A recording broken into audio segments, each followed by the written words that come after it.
السلام علیکم میرے پیارے پیارے لسنرز، کیسے ہیں آپ سب لوگ؟ مجھے امید ہے سب لوگ خیریت سے ہوں گے، ٹھیک ٹھاک ہوں گے اور مزے میں ہوں گے۔ مجھے آپ لوگوں سے ایک نیوز شیئر کرنی تھی۔ وہ نیوز یہ ہے کہ میرے ابو کو کینسر ڈائگنوز ہوا ہے، ماؤتھ کینسر نا۔ تو اس کے لیے میں آپ لوگوں سے کہہ رہی تھی کہ ان کے ساتھ ظاہر سی بات ہے ہاسپٹل میں جانا اور ان کی ٹیک کیئر کرنا، وہ سب کچھ تو وہ میں کر رہی ہوں نا، اور اس وجہ سے میری ریکارڈنگز آپ لوگوں کو ہو سکتا ہے اتنے زیادہ تواتر سے نہ مل سکے۔ پچھلے کچھ دنوں سے یہی سب کچھ چل رہا تھا اور اب وہ کنفرم ہو گئی ہے رپورٹ سے یہ چیز نا۔ تو ابھی ان کے ساتھ میرے پہ یہ ڈاکٹرز کے ہاسپٹلس کے چکر لگ رہے ہوتے ہیں۔ آپ یقین کریں میں نے جو لاسٹ ایپیسوڈ اپلوڈ کیا تھا نا وہ میں نے شاید 3 یا 4 دن پہلے ریکارڈ کیا تھا، لیکن اس کو اپلوڈ کرنے کا مجھے ٹائم نہیں مل رہا تھا۔ تو بتانے کا مقصد یہ ہے میرے ابو کو اپنی دعاؤں میں یاد رکھیں، اور دوسری بات یہ کہ ریکارڈنگ میں آپ کو ایپیسوڈز ملنے میں تھوڑا لیٹ ہو جائے تو اس کو پلیز اس کے لیے ایڈوانس معذرت کری ہوں۔ اور ابھی جو ریکارڈنگ کری ہوں اس میں تھوڑا شور آئے گا، اس کو برداشت کر لیجیے گا اگر آئے تو، کیونکہ یہ میں موبائل پر ریکارڈنگ کری ہوں تاکہ میرا کام جلدی ختم ہو جائے، اور مجھے پھر کچھ اور کام بھی ہے نا، یہی سب اسی سب سے ریلیٹڈ جو کچھ چل رہا ہے آج کل۔ تو بس اپنا خیال رکھیے گا، اللہ میاں سب کو محفوظ رکھے، اور میرے والد کو بھی اپنی دعاؤں میں یاد رکھیے گا۔ تو چلیں آئیں شروع کرتے ہیں ایپیسوڈ 45۔ کیا آپ نے اچھی طرح سوچ سمجھ کر جولیٹ کو اپنی بیٹی تسلیم کیا ہے اسد اللہ؟ اگلی صبح ہی ناشتے کے فوراً بعد صفی اللہ نے انہیں اپنے کمرے میں طلب کر لیا اور نہایت گمبھیر سنجیدگی کے ساتھ ان سے دریافت کرنے لگے۔ ہم آپ کی بات کا مطلب نہیں سمجھے بھائی جان۔ ہم رات سے مسلسل اس معاملے پر غور کر رہے ہیں اور ہم نے محسوس کیا ہے کہ اپنی جذباتی کیفیت میں آپ نے اس معاملے کے بہت سے پہلوؤں کو نظر انداز کر دیا ہے۔ پہلی بات تو یہ کہ آپ ابا جان کا سامنا کیسے کریں گے اور ان کے شدید رد عمل کو کس طرح برداشت کر پائیں گے۔ خاندان کی جگہ سائی جو ہوگی وہ الگ ہے، اور یہ سب اس صورت میں ہوگا کہ ہم حتمی طور پر یقین نہیں کر سکتے کہ جولیٹ نے جو کچھ کہا ہے وہ 100% سچ ہے یا نہیں۔ یہ بات ماننے میں تو اور کوئی مذاقہ نہیں کہ وہ جوزفین کی بیٹی ہے، لیکن وہ آپ کی بھی بیٹی ہے، اس پر کیسے یقین کر لیا جائے؟ پھوپھی جان کا یہ اندازہ درست بھی تو ہو سکتا ہے کہ جوزفین نے خود آپ کے لیے جال تیار کیا ہو، اور وہ خود حویلی میں جگہ نہ بنا سکنے کے بعد اپنی بیٹی کو یہاں جگہ دلوانا چاہتی ہو، اس لیے یہ داستان تیار کی گئی ہو۔ بس کیجئے بھائی جان، ہم مزید جوزفین پر اتنے رقیق الزامات برداشت نہیں کر سکتے۔ اسد اللہ کو اپنی آواز پست رکھنے کے لیے بڑی جدوجہد کرنا پڑی، اور اس کوشش میں ان کے ہاتھوں کی انگلیاں بھیج گئی تھیں۔ وہ بڑوں کا احترام کرنے والے تھے، لیکن اپنی جوزفین پر کیسے کوئی الزام برداشت کرتے؟ کل رات کے بقیہ حصے میں وہ جولیٹ سے جوزفین کی زندگی کے ایک ایک دور کی تفصیل سنتے رہے تھے۔ وہ تو اتنی صاحب کردار تھی کہ ان سے شدید محبت کرنے کے باوجود جب جوزف کی زندگی میں شامل ہوئی تو پھر کبھی پلٹ کر ان کی طرف آنے کا سوچا بھی نہیں، اور ہر لمحے جوزف کی محبت اور خلوص کی قدر کرتی رہی۔ وہ محلوں کے خواب دیکھنے والی ہوتی تو کیا ساری زندگی جوزف کے چھوٹے سے گھر کو جنت بنانے میں لگی رہتی؟ وہ تو وہاں ایسے رہی تھی کہ جوزف کو کبھی اس سے کسی شکایت کا موقع نہیں ملا تھا۔ جولیٹ کے مطابق وہ ایک بہترین ماں اور بہترین بیوی تھی، جس نے اپنے خاندان کے لیے وہ سب کچھ کیا تھا جو ایک اچھی عورت کرتی ہے۔ ایسی زندگی گزارنے والی عورت پر اس کے مرنے کے بعد کوئی الزام بھلا کیسے برداشت کیا جا سکتا تھا؟ وہ لالچی اور سازشی ہوتی تو کیا ساری زندگی اس خاموشی سے گزار کر خاموشی سے دنیا سے چلی جاتی؟ اسے تو اپنی زندگی میں اسد اللہ کو بلیک میل کرنے کے لیے پہنچ جانا چاہیے تھا، نہ کہ وہ اپنے مرنے کے بعد اپنی بیٹی کے ثوابدید پر یہ معاملہ چھوڑ دیتی کہ وہ چاہے تو اپنے باپ سے مل لے، اور جولیٹ کون سا ان کی محبت میں ان سے ملنے چلی آئی تھی؟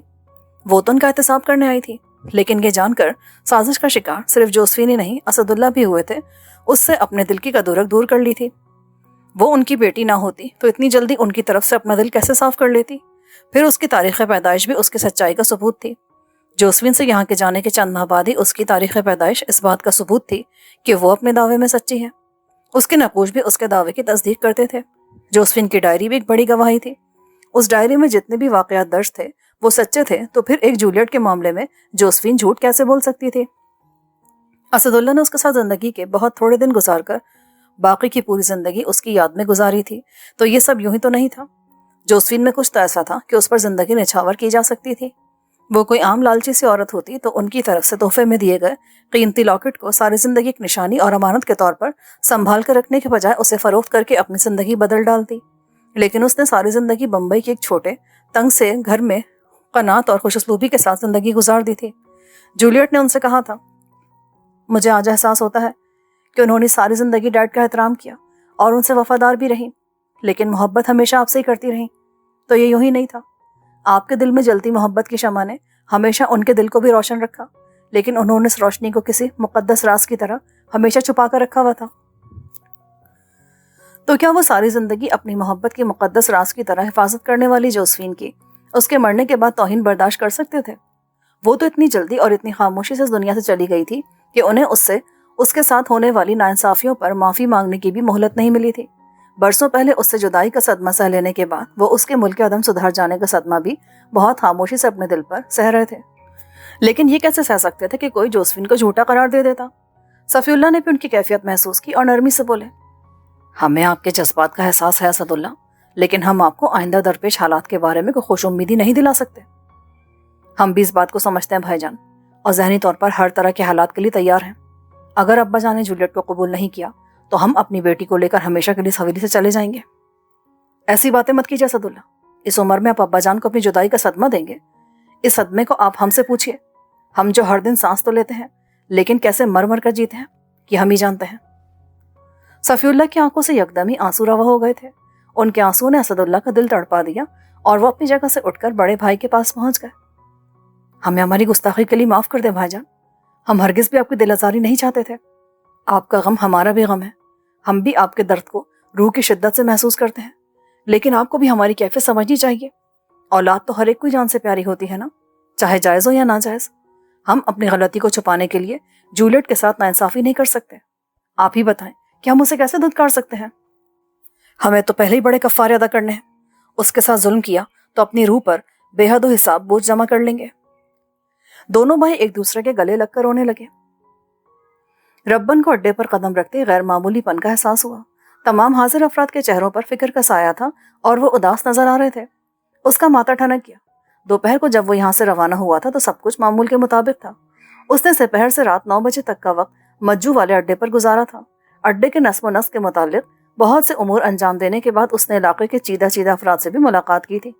اڈے اور اڈے والوں کو کسی بھی نظر سے دیکھا جاتا ہو، اس کی اہمیت سے انکار ممکن نہیں تھا. ہر علاقے کے لوگ جانتے تھے کہ اڈے والوں سے بنا کر رکھنے میں ہی عافیت ہے. ان کے کئی مسائل تو پولیس کے پاس جانے سے قبل ہی اڈے سے حل ہو جاتے تھے. اڈا اہل علاقہ کے تحفظ کی ذمہ داری بھی خود اٹھا لیتا تھا. ہاں، کہیں کہیں ایسا بھی تھا کہ اڈے والوں نے اہل علاقہ کا جینا حرام کر رکھا تھا اور لوٹ مار مچا رکھی تھی، جیسا کہ مجو کے دور میں بھی ہوا کرتا تھا. لیکن اڈا ربن کے پاس آ جانے کے بعد سے اس نے سب کو لگام ڈال دی تھی اور اہل علاقہ نے سکون کا سانس لیا تھا. علاقے کے سرکردہ لوگ کافی دنوں سے ربن سے ملاقات کے خواہاں تھے، لیکن اسے فرصت ہی نہیں مل رہی تھی. اب اس نے موقع نکال کر ان لوگوں کو مدعو کیا اور یقین دہانی کرائی کہ اڈے کی طرف سے کسی کے ساتھ زیادتی نہیں کی جائے گی. مجو کے لاڈلے فیقے کا انجام اہل محلہ نے دیکھ رکھا تھا. فیقے نے کپڑے کی ایک دکان سے بنا دام دیے کئی تھان کٹوا لیے تھے. ربن کے علم میں جیسے یہ واقعہ آیا، اس نے بیچ چوراہے پر فیقے کو جوتے لگانے کی سزا دے ڈالی. اس سزا کے بعد ایک طرف اڈے پر موجود مجو کے پرانے آدمی سنبھل گئے اور دوسری طرف اہل علاقہ کو بھی یہ مثبت پیغام مل گیا کہ اڈے کو سنبھالنے والے نئے لوگ پہلے والوں کی طرح نہیں ہیں. نئے نافذ کیے ہوئے طریقہ کار نے اس بات کو بھی ثابت کر دیا. چنانچہ اہل علاقہ ربن کے بے شکر گزار تھے.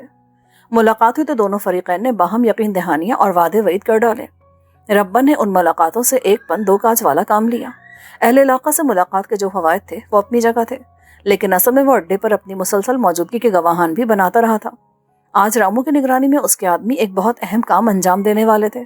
آج کے دن انسپیکٹر وکرم پر ہاتھ ڈالنے کا حتمی فیصلہ کر لیا گیا تھا. انسپیکٹر کے معمولات کی مسلسل نگرانی کے بعد یہ بات سامنے آ گئی تھی کہ وہ رات 7 اور 8 بجے کے دوران تھانے سے نکل کر اپنی رکھیل سے ملنے جاتا ہے.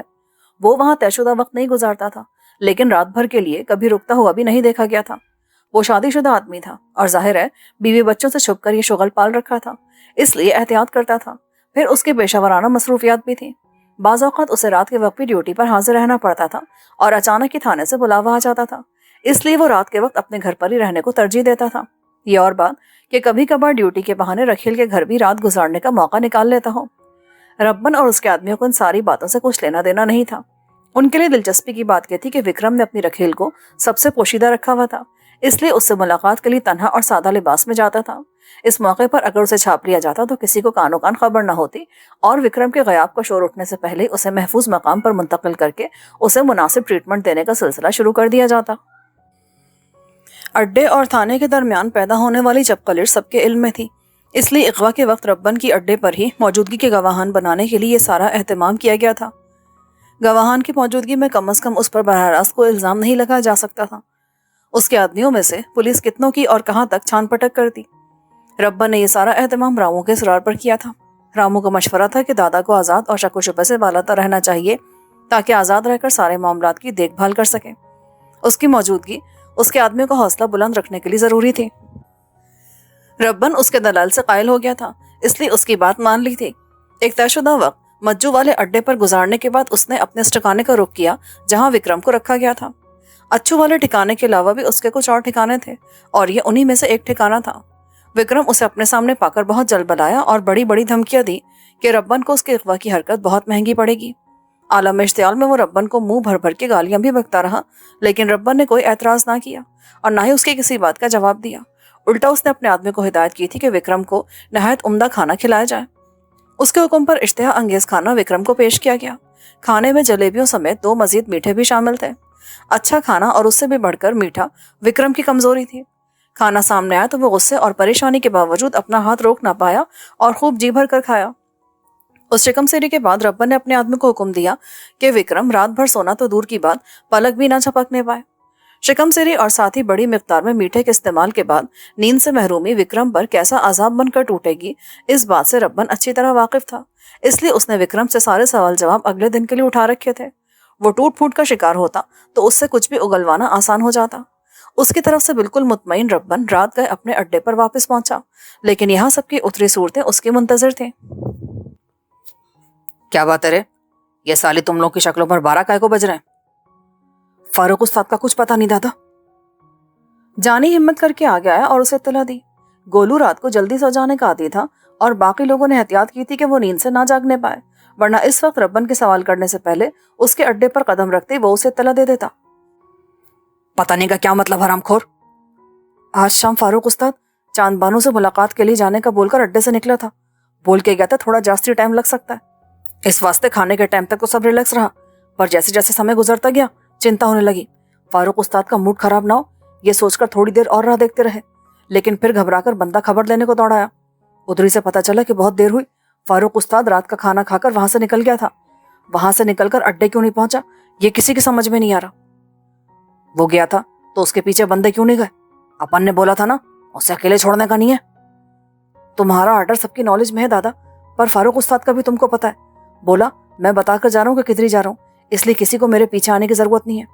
اس کے بولنے پر بھی اگر اس کے پیچھے جاتا تو تم کو معلوم ہے اس کا مزاج بگڑ جاتا، اس لیے سب چپ کر کے بیٹھ گئے۔ جانی نے صفائی پیش کی۔ پھر اب کیا کر رہے ہو؟ اسے تلاش کرنے کو کچھ کیا یا سالہ عورتوں کی طرح چوڑیاں پہن کر ٹسوے بہاتے بیٹھے ہو؟ بندے نکلے دادا، کوٹے سے اڈے تک ایک ایک انچ چھان ماریں گے۔ اپن کو تھوڑے لوگوں کے ساتھ اس واسطے رکنا پڑا کہ اڈے کو بھی خالی نہیں چھوڑ سکتے تھے، تمہارا ویٹ بھی کر رہے تھے۔ اس سورما کا کچھ پتہ نہیں ہے، اس کے دماغ میں کیا سودا سما ہے کسی کو خبر نہیں دے رہا۔ شہر میں بھی دشمنیاں پال رکھی ہیں، اب خود سے غائب ہوئے یا کسی نے گڑبڑی کی ہے، اپن کو ہر طرف دیکھنا ہوگا۔ اس بار اپن کے لہجے میں غصے کے بجائے صرف اور صرف تفکر تھا۔ فاروق کی پریشانی، اڈے کے معاملات اور ملک کے بگڑتے حالات نے اسے خود بھی ذہنی طور پر بہت الجھایا ہوا تھا، اس لیے خلاف مزاج جلدی غصے کا اظہار کرنے لگا تھا، ورنہ وہ خود بڑا اپنے آپ پر قابو رکھنے والا آدمی تھا۔ ٹینشن مت لو دادا تم، فاروق استاد کے لیے ادھر سب کے دل میں بڑا لو ہے، اس کے لیے اپن لوگ اپنا جان بھی دے سکتا ہے۔ جانی نے اسے حوصلہ دیا۔ ربن اپنے تخت پر بیٹھ گیا اور حقے کی نئے ہونٹوں سے لگا لی۔ اس کی آمد کے فوراً بعد ہی سجو نے حقہ گرم کر کے وہاں لا رکھا تھا۔ ربن پرسوچ انداز میں سے گڑگڑانے لگا۔ جانی سمیت سب کو اس نے ہاتھ کے اشارے سے باہر بھیج دیا تھا۔ ان لوگوں کو باہر نکلا بھی 2 منٹ بھی نہ گزرے تھے کہ وجے دستک دے کر اندر آیا۔ اس کے پیچھے جانی بھی تھا۔ وجے کے چہرے کے جانی تاثرات نے ربن کو چونکا دیا۔ دادا بہت بڑی خبر ہے، اور اپنے کو لگتا ہے فاروق استاد کے بارے میں یہ۔ ربن کے کچھ پوچھنے سے پہلے وجے نے جوش میں بولنا شروع کر دیا۔ اس کا سانس پھولا ہوا تھا اور یہی لگ رہا تھا کہ وہ بہت عجلت میں یہاں پہنچا ہے۔ پہلے اچھی طرح سانس لے لے، پھر بول کے کیا بات ہے۔ ربن نے اسے نصیحت کی۔